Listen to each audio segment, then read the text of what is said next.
Jeff, we were wondering about the purple drink. Is it just grape flavored, or what's with the purple every day? I'm not really sure. I would imagine it's some kind of blueberry in there. Okay. I'm guessing. I just, just trying to be a little smarter what I eat. Jeff, how'd the guys look today coming back? We're good. We were really good. Each other. Focused, angry, disappointed.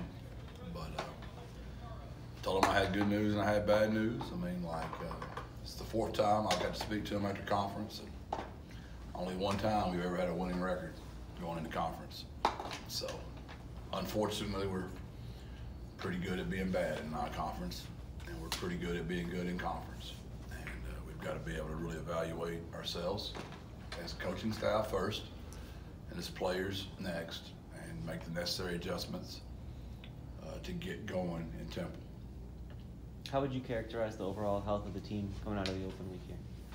We're not bad. We're not. We expect to get, a few kids back in the mix. And, coming off of this game compared to Texas game last year, we're way better off. And we got a bye week. So, obviously, we've got some offensive line issues that we've been addressing throughout the year.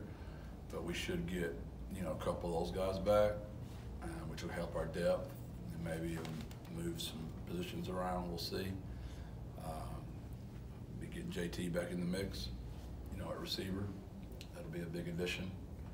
And we'll see how well Frank moves around throughout the week, and expect him to be able to go as well. Yeah, what's your impression with Frank, and how likely it is that he'll be able to go at full speed? I'm not sure if we'll see him at full speed again this year, but I think there's a good chance he'll be good enough. And I think you mentioned on the radio with JT that this was a game that in a lot of ways you guys were targeting coming through the process. How much was that part of the plan, and how on target are you with that? I'd say we'll know more after the game, but he's going to be out there, and he's going to play. So I think we'll know more when he's out there. Do you guys have like a snap count in mind, or how do you approach that? It's just so hard to tell. And if I did, I sure wouldn't tell Temple. You guys have had your bye week late in the season, and then this year it's kind of relatively early. Which do you enjoy more, or what's your thoughts on having the bye week this week? I think it just depends on your year. Mm-hmm. Like if you're really hot and you're healthy, you never want a bye week to show up, right? But if you're beat up and not doing so well, it's not a better time in the world for a bye week to show up. This one being so early and us struggling still in so many areas, I think it's a perfect time for us to continue to practice like we did today. Whereas the last 3 years, I've given them pretty much off for a week because we've been going for all fall camp plus 8 straight games. So it's just different. I think it just depends. And I think this year it's the first time we've caught a scheduling break. I don't think we've caught a scheduling break. It's not like I'm saying all 4 of those teams we beat are all top 10 in the country, but it's just the way the schedule fell. We haven't caught like a break, and we're a team that has needed some breaks, and we haven't gotten them yet. So we've got to be better, obviously, but we need some of those breaks to come our way too. Jeff, what's your evaluation of the defense? Just overall, 2 really good games and then 2 not so good games. How do you balance that? Yeah, I challenged them. In Tennessee, there were a couple of alignment problems early in the game that were very disappointing.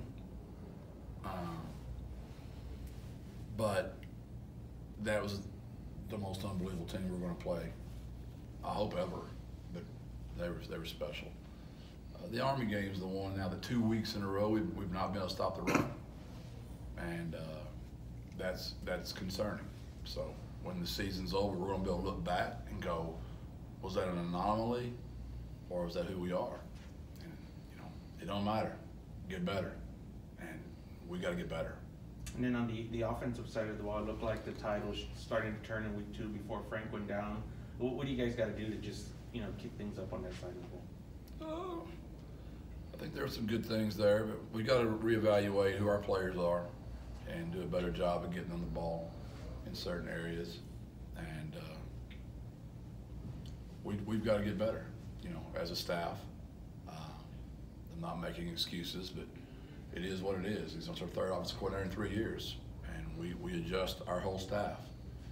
I don't go out and hire the new sexy name that everybody in the media tells you to hire. It's not good for my kids. So it takes a little time to adjust for all of us, because we all have new roles, and we're getting better each week. And I know our fan base is very used to seeing us being more productive, and I understand their frustration. Their head coach shares the same frustration. As a matter of fact, I get up Sunday morning feeling guilty as heck because I lost my temper with Greg up there, and was a smart aleck. And of course the sermon was on how to never, ever be offended. And the way to never be offended is you never speak to anybody in public. If you're in one of these 4 conditions, the acronym was HALT.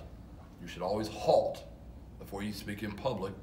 If you're hungry, which I was starving, because I was just can't eat before the game hardly, or you're angry, which I was extremely angry, or you're lonely. I doubt I'm ever lonely. I've got a bunch of good friends and family, but I sure as hell felt lonely.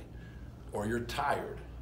So I went back and reevaluated, and I was hungry, I was angry, I felt lonely, and I was tired, and I didn't halt when Greg set me up with his question, which was very deserving. It was a very good question, nothing wrong with the question, just a terrible answer by the head coach. So no matter what happens from now on, man, I'm gonna halt before I respond to you fellas.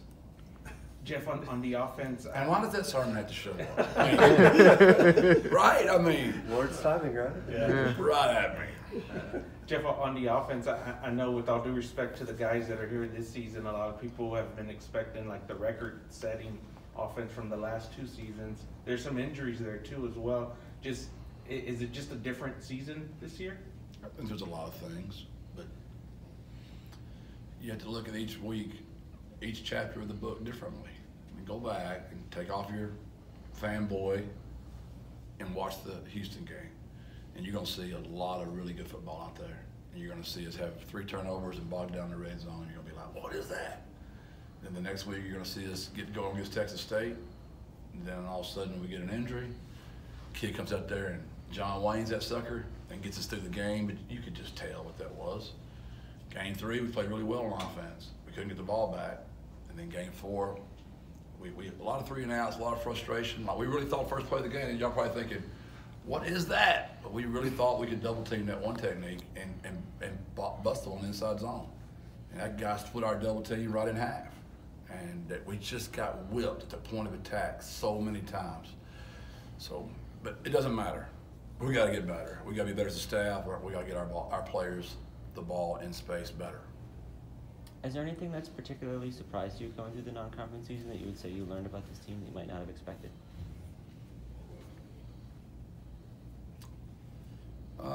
We've handled adversity a lot better than I thought we were going to. I mean, I've never doubted my kids ever, but if you'd have told me we were going to be 1-3 and down 31-0 at halftime, and come back out there and go 14-14 in the second half, I would have said I don't know how we could pull that off. If you'd have told me we were going to come back here 1-3 in a bye week, and my kids are as locked in as they are and ready to go and professionals, we got an amazing group of kids. That's how we're going to battle out of this. We're going to battle out of this thing because those kids in those seats right behind y'all, they believe in the triangle, and we believe in them, and we're going to fix this thing. I don't know what that's going to mean, wins and loss records, but we're going to look better. We're going to put a better product on the field. What do you tell the players about dealing with some of that criticism that's out there? Is it avoid it or embrace it and be motivated by it? You try, but it's just impossible. You can't use your phone.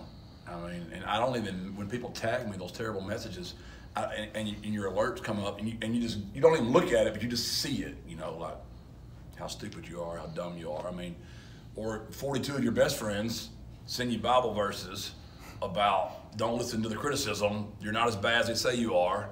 Well, you're putting 2 and 2 together, like they must be trashing me really bad right now, or you're, you can't.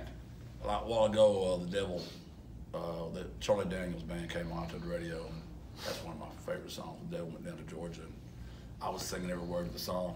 JT was like, man, what kind of music do you even listen to, Coach? And I said, during the season, it's literally just 63 on those serious, just Christian music only, because you just can't listen to anything else. I mean, if you get on 80, 81, 83, 84, 88, someone's calling you dumb. And you just got to stay off of it. So my suggestion to them, the best they can, is just stay off of it. Because the truth's somewhere in the middle. We're not as great as everybody thinks we are, and we're not as bad as everybody says we are. And you know, when you're alone, this was in the sermon too, when you're alone, be careful of your thoughts. And when you're with people, be careful with your words.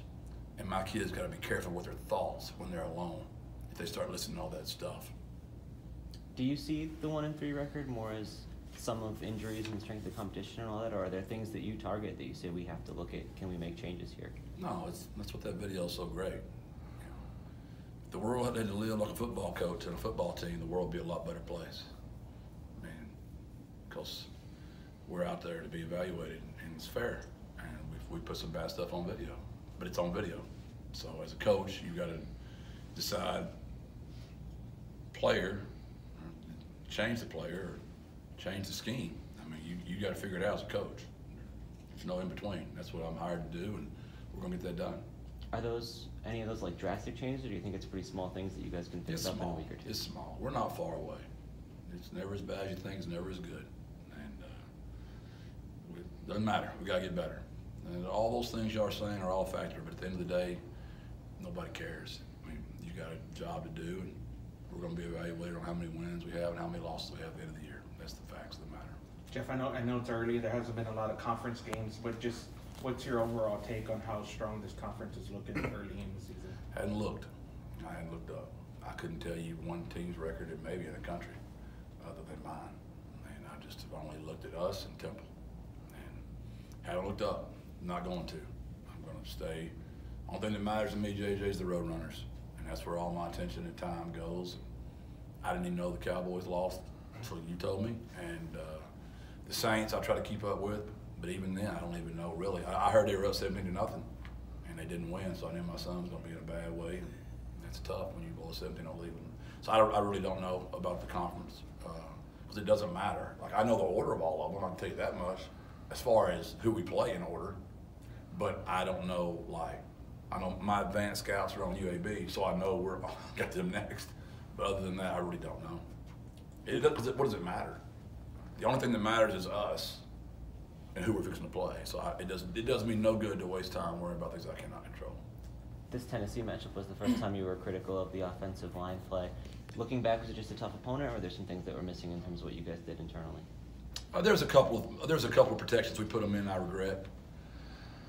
You remember, yeah, I don't want to get too specific, but yeah, there was a couple of times where we put them in bad situations I regret, but some of it we just got physically whipped. The speed and the power were just too much, but we should have done some things to help our kids better. I regret that.